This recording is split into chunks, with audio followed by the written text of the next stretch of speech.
महाकाल और युग प्रत्यावर्तन प्रक्रिया। सभी को प्रणाम।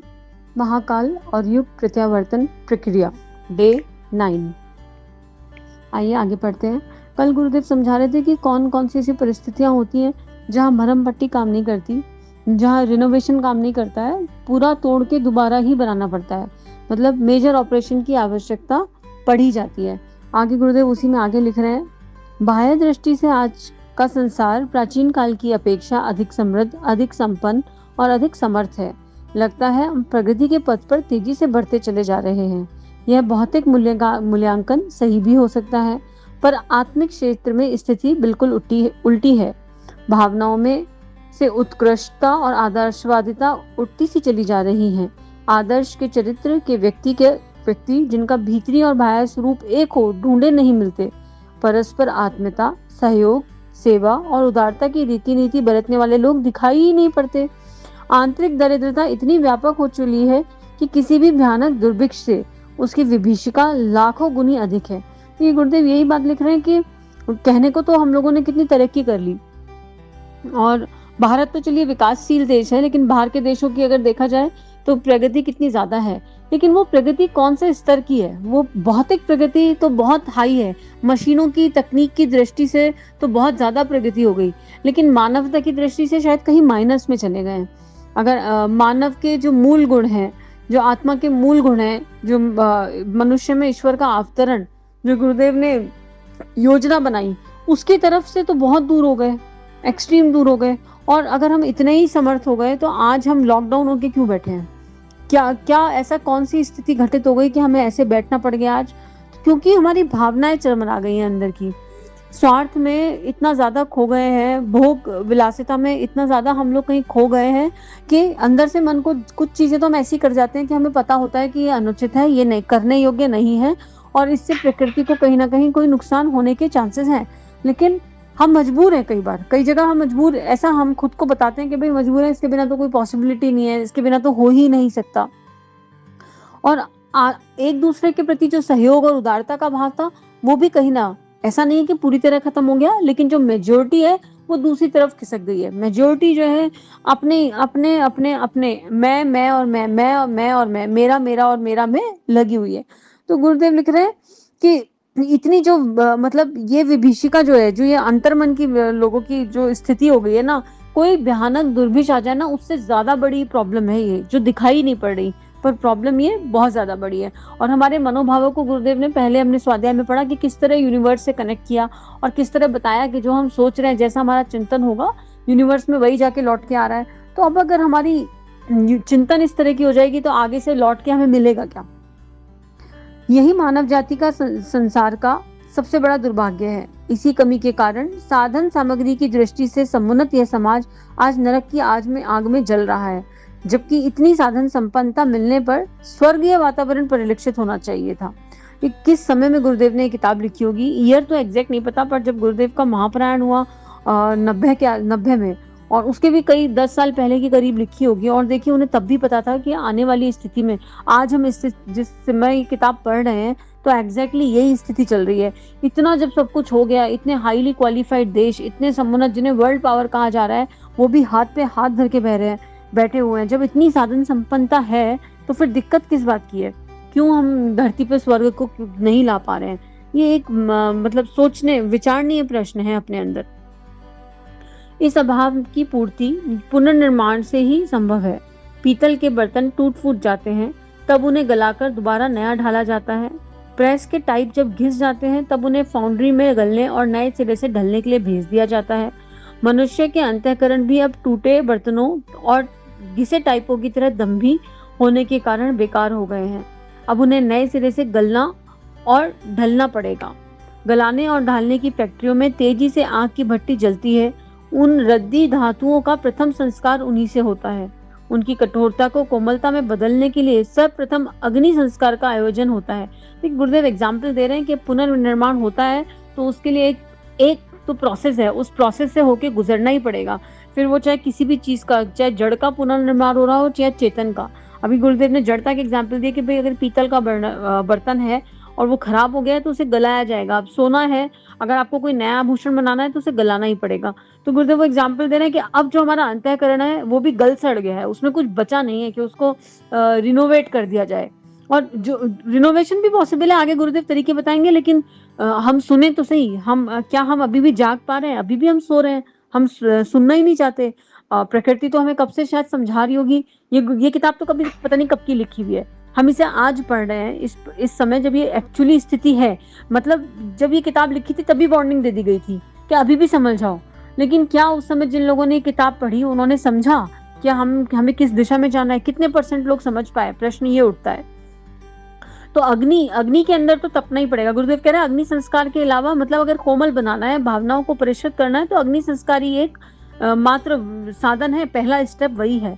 आगे गुरुदेव लिख रहे हैं धातुओं के ढालने की छोटी भट्टियां मनुष्यों द्वारा बनाई जा सकती हैं, पर करोड़ों अरबों हृदयहीन घिसे टूटे मनुष्यों को और उनके वास्तविक और उपयोगी स्वरूप में परिवर्तन करने के लिए जो भट्टी जलाई जाएगी उसके लिए बहुत बड़ी व्यापक व्यवस्था होगी। महाकाल इसी विधि व्यवस्था में इन दिनों लगा हुआ है।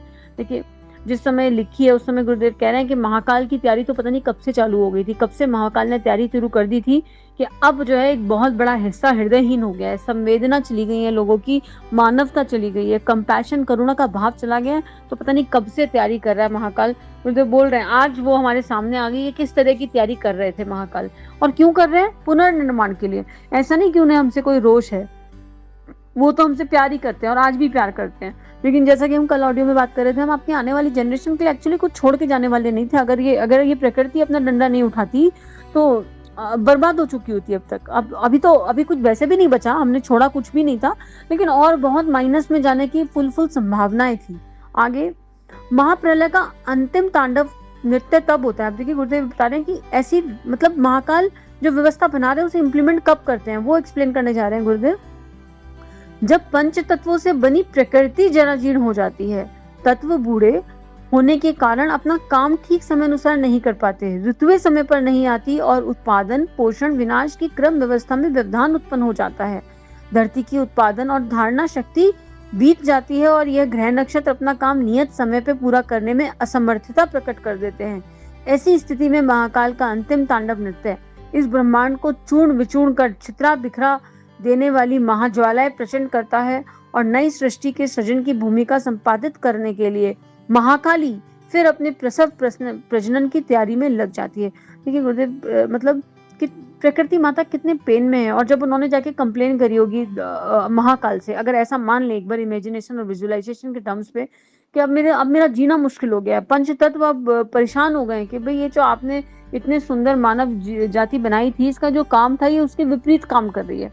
इस बगिया को सुंदर बनाने आए थे, प्रेम के विस्तार के, आत्मीयता के विस्तार के लिए आए थे, एक परिवार के जैसे रहने आए थे, लेकिन उन सब में से कोई काम ये लोग नहीं कर रहे हैं। पता नहीं किस धुन में अपनी में जी रहे हैं। भौतिकता के नाम पे, प्रगति के नाम पे ये अपने भीतर के अध्यात्म को, अपने भीतर की आत्मा को भुला बैठे हैं। जब ये चित्कार लगी होगी माँ की, तभी तो महाकाल ने एक्शन लिया। और हमें अलग अलग तरीकों से माँ ने समझाया नहीं होगा, ऐसा पॉसिबल नहीं है। हमने सुना नहीं, हम लोग बहरे हो गए, डोरमेंट, हम सुन नहीं पाए कि भगवान क्या कहना चाह रहा है। और सुना जिन लोगों ने, कुछ लोगों ने सुन भी लिया होगा और कुछ लोगों ने सुन के अनसुना कर दिया होगा। ऐसा होता है कई बार कि हमें पता होता है कि हमें क्या सुन के क्या इम्प्लीमेंट करना है, पर हम अपनी, जैसे बोल रहे हैं कि मजबूरी घोषित कर देते हैं। तो अब वही बोल रहे हैं कि अब महाकाली अब शक्ति का समय है। अब शक्ति जो है अपने महाकाली स्वरूप में, और महाकाली जब जागती है तो उनको शांत करने के लिए तो स्वयं शिव को उनके पैरों में एक बार आना पड़ता है, तब कहीं महाकाली का मन शांत हो जाता है। तो वो वाली स्थिति है कि वो अब प्रसव प्रजनन की तैयारी में लग रही है, एक नया निर्माण करना ही करना है। काल रात्रि की उस महानिशा को महारात्रि का बड़ा श्रृंगारपूर्ण वर्णन पुराणों में मिलता है। महानिशा समाप्त होने पर सृष्टि नए सिरे से उत्पन्न होती है। अब ये वर्णन मैंने नहीं पढ़ा, लेकिन अगर गुरुदेव लिख रहे हैं तो वाकई ये बहुत सुंदर और डिफरेंट वर्णन होगा जो पुराणों में लिखा है। यह महाप्रलय करोड़ों वर्ष बाद होती है, पर युग परिवर्तन के अवसर पर खंड प्रलय जैसा एक भयानक विस्फोट होता है। तो ये खंड प्रलय की बात लिख रहे हैं गुरुदेव कि महाप्रलय तो करोड़ों वर्षों बाद होती है, लेकिन जब युग परिवर्तन होना होता है तो छोटे छोटे प्रलय। अब आज जो है ये महाप्रलय है या नहीं ये हमें नहीं पता, पर हमारे लिए अलार्मिंग सिचुएशन तो है, अभी भी अवेकनिंग कॉल है। तो हो सकता है ये खंड प्रलय हो, महाप्रलय का स्वरूप अगर हम नहीं सुधरे, आज भी नहीं माने तो महाप्रलय का क्या स्वरूप होगा हम सोच भी नहीं सकते। यह महाकाल के खंड नर्तन, यूं कहा इन्हें तांडव नृत्य ही जाता है।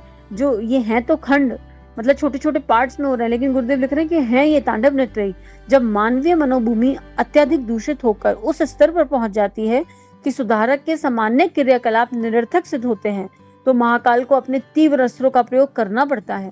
प्राय ऐसी ही परिस्थितियों में जन समाज को कड़े दंड देने के लिए लोमहर्षक प्रक्रिया अपनानी पड़ती है।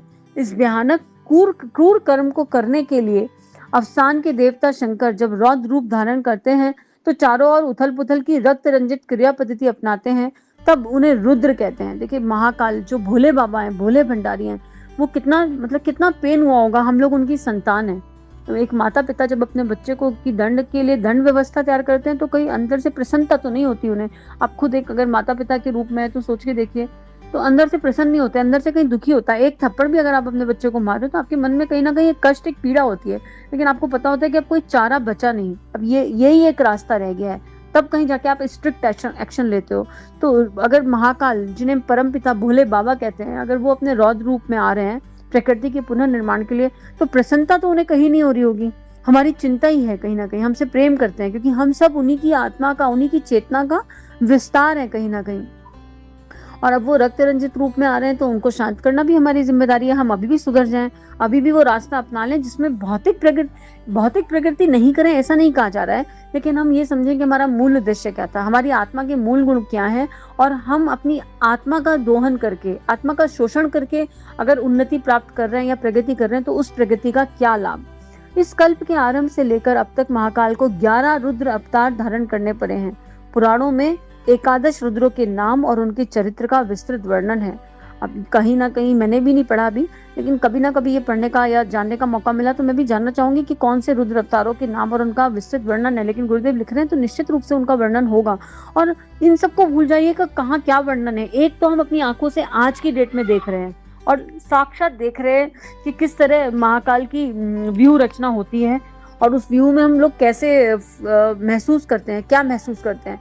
तो अभी भी जाग जाते हैं, अभी हमारे पास फुल समय है, और हम अपने भीतर की यात्रा करते हैं और ढूंढते हैं कि हमसे कहाँ गलतियां हो रही हैं, उन्हें नोट डाउन कर लेते हैं और उन्हें रोज दोहराते हैं कि अब उनका अपोजिट, हम वो सारी अच्छाइयां अपनाएंगे। हम नोट डाउन कर लेते हैं कि ये गलती प्रकृति के प्रति हमसे हुई, और अब उनका अपोजिट नोट कर लेते हैं कि अब हम ये करेंगे। तो जब लाइफ नॉर्मल रूटीन में भी चली जाएगी तब भी उसे रोज पढ़ेंगे कि हमें याद रहे कि हमसे क्या गलतियां हुई थी और अब हमें क्या सुधार अपने अंदर लाना है। आज के लिए इतना ही।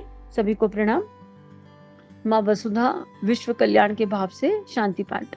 ओम शांति ही शांति ही शांति ही, सर्वरिष्ट सुशांतिर भवतु। हमारे YouTube चैनल को सब्सक्राइब करें और बेल आइकन को दबाकर ऑल पर क्लिक करें ताकि नोटिफिकेशंस आपको मिलती रहें। स्वर्ग लोक की गंगा भू पर लाए और बहाई, गुरुदेव हमारे शिव शंकर वरदाई। गुरुदेव हमारे शिव शंकर वरदाई।